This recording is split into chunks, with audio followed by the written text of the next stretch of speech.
Hi, I'm Steven, the calculator guy, and today we're going to talk about StrongChain and the light paper. But before we do that, we're going to address the elephant in the room, which is what I'm sure many of you are concerned about, and that is, of course, the rewards wallets. So a shout out to Mr. Irish CTO who set up this Dune Analytics. Awesome work. If you look at these strong rewards pools, it's made up of 4 different wallets, and you can see that these wallets are struggling right now, riding the struggle bus. 250,000 strong in the rewards wallets cumulatively 6 months ago, now about 100,000. So that is a big issue, right? That is a problem that many old investors and new investors are concerned about. So there's the problem. Let's look at a solution. Now, this is not a real solution. It's a short-term band-aid found in the light paper at the very bottom. And to understand this solution, the timeline for this solution, you first have to look at the 2022 roadmap. The very first thing is a stronger transition. So this is going to be the transition from rewards being paid out in strong to being paid out in stronger. At least that is my understanding. Now, look at this paragraph. This explains the band-aid. So in 2020, 94.7% of all tokens were burned, leaving us with roughly 520,000 tokens altogether, 200,000 of which are dedicated or allocated to the team and the shareholders. Now, the team and the shareholders have agreed to put up 50,000 each, a total of 100,000, and give those to the community wallet, effectively doubling the amount of rewards in the rewards pool right now, bringing us back to November levels of about 200,000. So that's definitely a good short-term band-aid, but it is just that, a short-term band-aid. So now that we've, I think, addressed the major concern that people have and sort of explained how StrongBlock is approaching it, I think we can move on. So as a reminder, or not as a reminder, but just for your information, the transfer, so the transfer to the community wallet will happen prior to the start of the strong to stronger transition period, which is the very first thing on the 2022 roadmap. So we can assume this is going to happen pretty soon. So again, first thing on the roadmap, stronger transition. Prior to that transition, we're going to see 100 strong from the shareholders and the team wallets contributed to the community wallet, which will double the current rewards pool holding. Okay, let's go. So I'm going to skip so much of this. I've read through this a number of times, and I know probably what you guys want are like the highlights and the most important details. Like, that's why you're watching this video instead of reading this light paper. So that's what I'm going to do. I'm also going to assume that you know what StrongBlock is, you know how it works, and that you're invested at some level in either a node or in the pools. So if you're not, if you're totally new to Strong, then I recommend checking out some other introductory videos. This video may not be for you. Okay, starts off going through the 2021 recap. I'm not going to do that because we're going to talk about this stuff anyways when we get to like the issues being solved. It has some sort of philosophical paragraphs about why we need blockchain infrastructure. I totally agree with all of this. I'm a DeFi guy. Definitely, let's get nodes. Let's decentralize finance as much as we can. Let's make sure that that decentralized infrastructure is as safe and robust as possible. 100%, I'm on board, right? One of the biggest issues is that nodes run out-of-date software, maintaining complete blockchain histories, and are intermittently offline. We've seen this happen, whether it be Solana, whether it be Ethereum. Yeah, this is totally true. And these nodes are not typically not compensated. So it's just individuals out of the goodness of their hearts maintaining these things. And so I think they really need to be incentivized. So does David Moss. Anyways, the two problems that StrongBlock aims to solve are high gas cost and sustainability. High gas cost, if you have nodes, you know what this is talking about. StrongBlock is a top 10, often top 3 gas guzzler on the Ethereum blockchain. So that was pretty surprising to me. But but the StrongChain is going to be a layer 1 EVM, which means gas costs are going to be negligible, which is awesome. So sustainability is the other one, probably the biggest one that people are thinking about. Because they burned 94.7% of the initial supply very early on, reducing its token footprint to sustain the project, which it totally did. But now the problem that they solved has now presented a problem of sustainability which needs to be solved, and hence StrongChain. So there were a few sustainability experiments to attempt to solve sustainability prior to the advent of StrongChain. ETH 2.0, where you pool your strong and you get rewarded in ETH 2.0 for those nodes. The only issue is we haven't moved to proof of stake yet, so there's no rewards to be gained, which is unfortunate. Yeah, there's a lot going on there, but effectively, because the Ethereum community is moving at a slow pace, moving to proof of stake, ETH rewards are still on the far horizon. Tapering. So there is one thing that I'm sure you guys are very interested in, and that's the Polygon node tapering systems. So basically, I found this interesting and definitely something new that I did not know. So we do know that Polygon nodes start at a higher rewards rate than Ethereum nodes. Ethereum nodes start about 0.0912. Polygon nodes start 0.12 something. And then, according to this, they will meet, the rewards will meet at that 0.0912 at break even. So when Polygon nodes recoup the 10 strong, their rewards rate should at that point be 0.0912, roughly.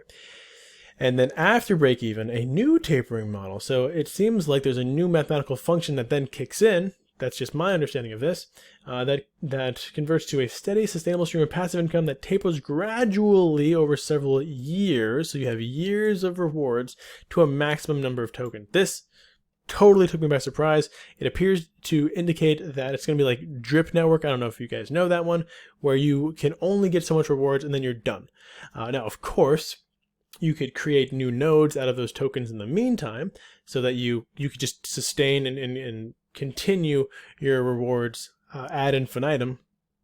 But it seems like when you build a Polygon node, there is a time, there's a number of tokens you can receive from that, and that's it. All right. Yeah, Service 2 contract, great stuff. It enables most of the features in 2022 roadmap. A lot of those things, from what I've been hearing from the team, are already built. They're just waiting for the chain to be up to launch. So we'll see. Okay.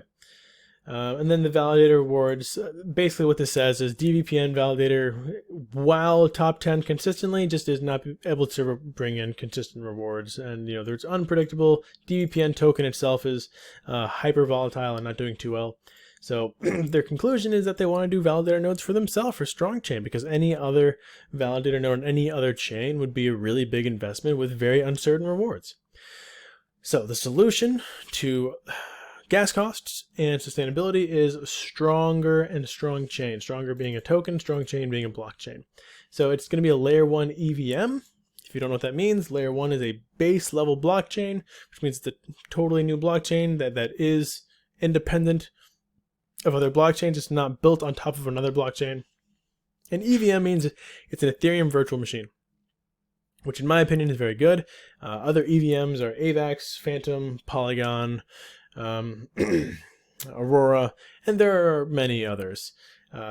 Effectively, it just means like it's going to be like Ethereum. Any protocol built on Ethereum or other EVMs that I just mentioned can be ported or forked onto this blockchain with relative ease. So protocol development is actually pretty fast, as opposed to protocol development on something like Luna or Solana. Details in this chain will be addressed in a separate document. I look forward to reading that. Okay, so you can read this. One of the things that did bother me, I will be honest, is it says StrongChain creates an economy that will run on the resources provided by the community, who are also the consumers of those resources. So in my opinion, when I read that, it seems like we're providing the assets, and then we're also the consumers of those assets. So it's like all the money brought on is by us, and then it just gets shuffled around a bunch to whoever can win the best at investing. So it's very PvP, but then the next thing is very PvP, because we will all benefit from its growth, and I do agree with that, and I will actually talk a little bit about that in the end. Yeah. So I don't think it's purely PvP. I do think there will be opportunities for benefiting purely from the growth of the ecosystem. Then I will say we get to this section, which I think is a little bit strange. It's how StrongChain democratizes validation. It talks about how validation works, right? You stake an asset with a validator. Validator receives awards from validating and then distributes those awards to stakers. Cool, awesome. But then it sort of talks about validator nodes having massive issues, and that base APY is like 10%, generic APY for these things, and that's it. It doesn't really explain how StrongChain will address the validator nodes issues mentioned in the last paragraph. It just sort of says that these are issues. It doesn't really say how StrongChain validation will work either. It just says this is how validation works in general, usually under normal circumstances. So I found this to be a very odd section. But there will be validator nodes for what it's worth. So validator nodes, RPC endpoints, and delegation, those will be the three major ways to participate in the Strong ecosystem initially. And this is just like every other EVM. You would imagine these things, except for RPCs. You wouldn't be rewarded for RPCs, but you will be with StrongChain. Okay, so then I like this little flex here, where they say that while a complicated task for most, creating a chain is actually fairly trivial for the StrongBlock team. Yeah, because, if you don't know, David Moss was a foundational contributor to the EOS blockchain, which is number 33 to total in terms of market cap for all coins, all blockchains. So good for him. If he can do that with StrongBlock, we'll see an amazing appreciation in the value of Strong. But of course, that's highly speculative, and we don't know if that'll happen. Okay, so we're therefore creating StrongChain for 4 reasons.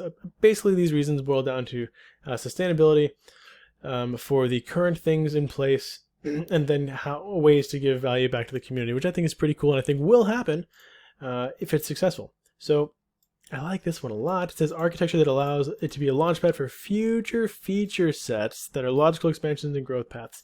If you read between the lines on a lot of this stuff, you'll see that they do absolutely plan on building this chain out as a broader decentralized ecosystem, like something like Phantom or AVAX or Polygon. That's what I'm getting from this, and I'll show you where I'm getting those hints. And then, of course, liquidity and sustainability. Yep. Okay, and you can see StrongBlock will continue to add support to add and support new protocols going forward. So this is one hint, right? New protocol. Oh, sorry. No, this is actually unrelated. So StrongChain is going to have nodes to support StrongChain. StrongBlock will continue to add and support new protocols. Like we know, Phantom is going to be next. We did Polygon, so they're probably looking for other chains to support node infrastructure with. Okay, then we move into the token, to 10 million initial utility token. This is important to know because this is utility token, which indicates to me Strong is most likely going to be the native coin for the Strong chain. So keep that in mind when I talk about that later. Here's the initial proposal for the allocations, 30% to current Strong holders. If you hold Strong, if you have Strong nodes, if you have an NFT, or if you're staking Strong, you will be given, awarded some Stronger at some point in time. Node rewards 20%, validator rewards 20%, marketing 10%. That's a pretty big chunk. That's 1 million of these tokens goes to marketing. So hopefully they have a very robust marketing campaign. Liquidity 10%, and then community dApps and grants. This is the biggest indicator to me that they're looking to build out a bunch of decentralized applications and protocols. Now, the Strong community is, in my opinion, one of the most DeFi experienced communities out there.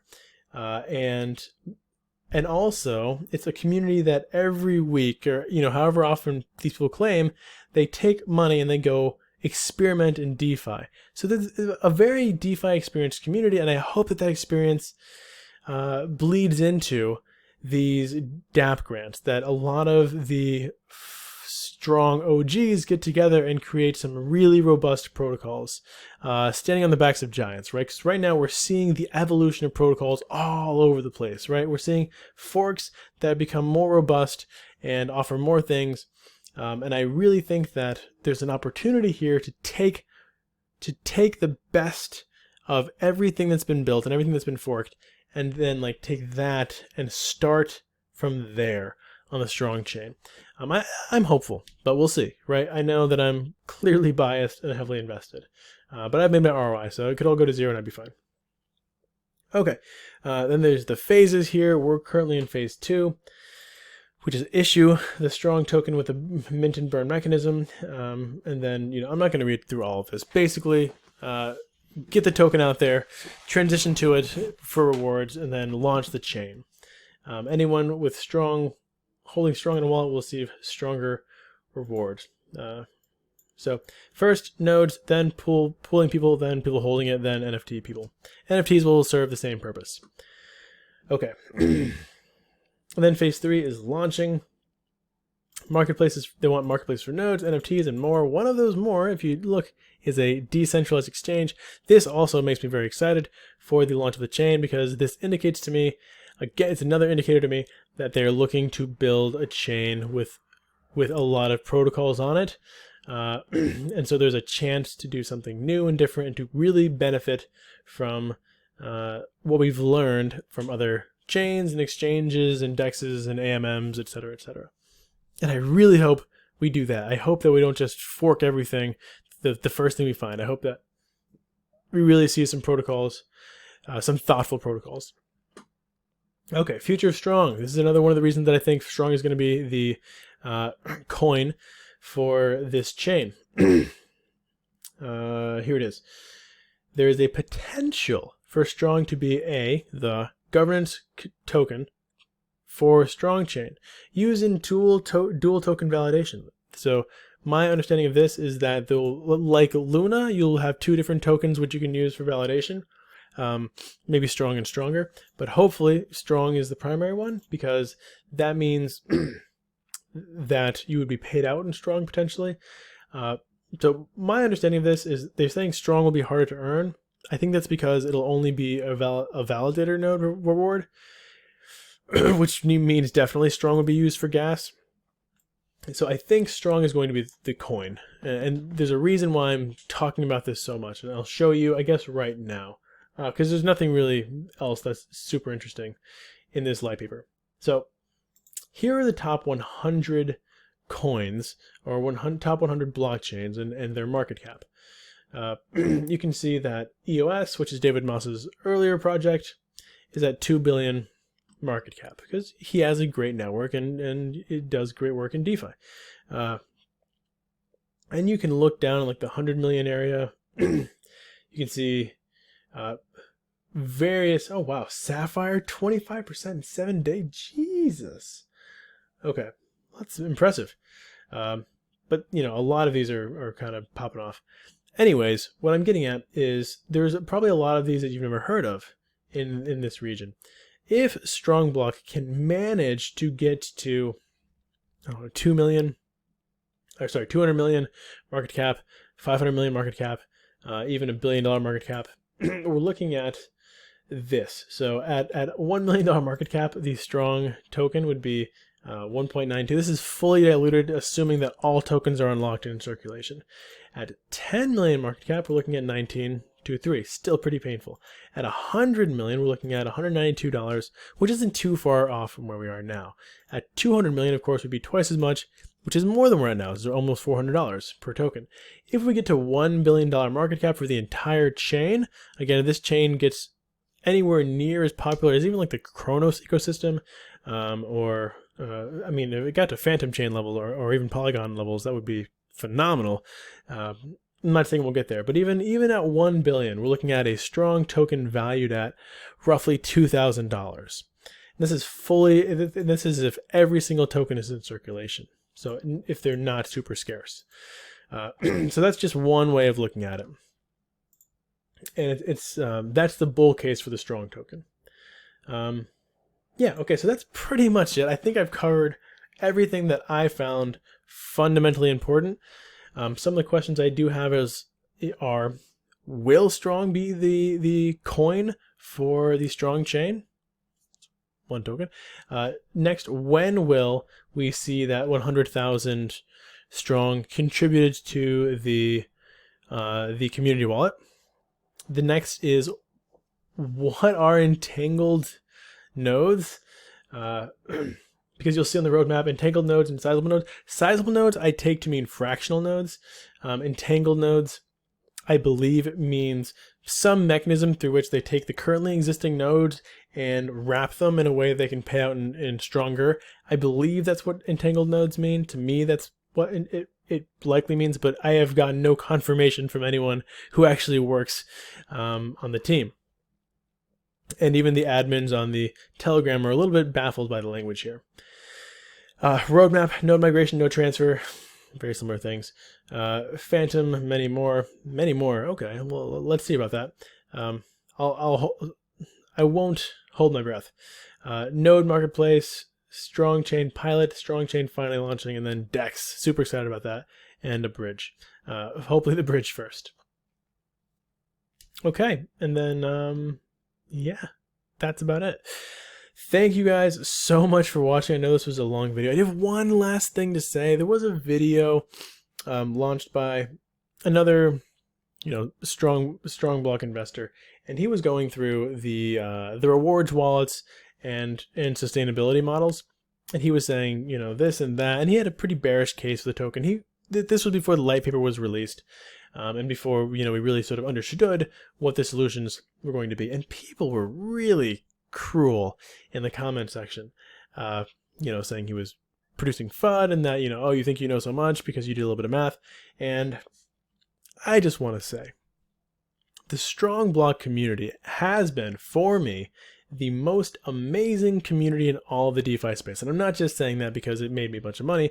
I'm saying that because most of my moderators, my DeFi friends, the people that I like to work with come from Strong. And I've met people from other protocols, and consistently these strong people, the strong community, have been the ones who I go back to, continue to talk to, continue to work with, continue to enjoy the company of. And so all I'm doing is asking you guys as strong investors to up the level of decorum. Don't be mean to people who are doing their best to hash out the mathematics, because it's hard work. It's not easy work trying to look at the sustainability models. Trust me, I've done it quite a bit. And so I really appreciated the guy's videos. I think his conclusions were off because he wasn't taking into account this, but this wasn't released at that time. So yeah, just show some decorum, be a little bit nicer. You don't have to. You can shit on me all you want. That's totally fine. And you can also shit on anyone else, right? But then you're just surrounding yourself with shit. Is that the kind of life you want to live? I don't think so. I think we're all better than that. I really do. I don't mean to say that we're superior in any way.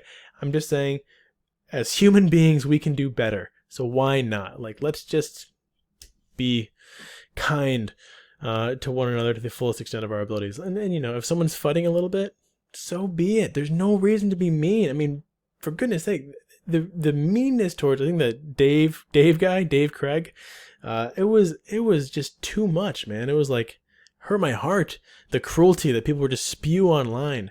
There's no need for that, guys. There's no need for that, right? And it's bad karma too. Your bags are gonna burn if you have bad karma. So be aware that, if you want to do it for selfish reasons, just do it for the good karma. Be kind for the good karma. That's it. I know it's a bunch of nonsense, but anyways, love you guys. Thank you all so much for watching. Have a wonderful rest of your day.